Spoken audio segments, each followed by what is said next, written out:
জাতীয় সড়কের পাশে ঝুলন্ত পচাগলা দেহ উদ্ধারকে ঘিরে চাঞ্চল্য, খুন না আত্মহত্যা ধন্দে বালুরঘাট থানার পুলিশ।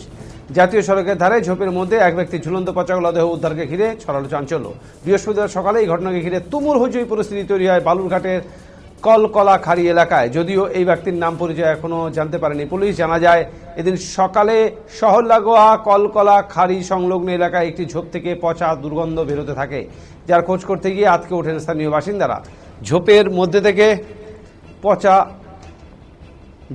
থেকে এক ব্যক্তি ঝুলন্ত দেহ দেখতে পেয়েই খবর দেওয়া হয় বালুরঘাট থানার পুলিশকে। এরপরেই পুলিশ গিয়ে দেহটি উদ্ধার করে ময়নাতদন্তের জন্য পাঠিয়েছে বালুরঘাট জেলা হাসপাতালে। তবে এই ঘটনা নিছক আত্মহত্যা না খুন তা নিয়ে ধন্দে রয়েছে পুলিশ।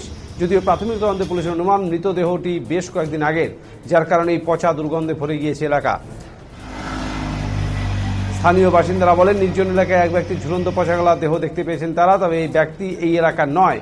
পুলিশ এসে মৃতদেহটি উদ্ধার করে নিয়ে গেছে। তবে এটি খুন না আত্মহত্যা তা পুলিশ তদন্ত করলেই স্পষ্ট হবে। একটা মৃত লাশ ঝুলিয়ে রাখি দিয়েছে। মানে কোথায় ঝুলে আছে? গাছে ডালে। হ্যাঁ, তারপর কাঞ্চা দেবে ঝুলিয়ে দিয়ে। পচে গেছে কোনো? একদম পচে গেছে। কবে থেকে মনে হচ্ছে ঝুলে আছে এটা? মনে হয় আমার 1 মাস। লাস্ট দেখলাম। হ্যাঁ চুল বড় বড় আছে। হ্যাঁ, ফুলে গেছে পচে। কতদিন ধরে মনে হচ্ছে এটা ঝুলে আছে? মনে হচ্ছে 3-4 দিন হবে।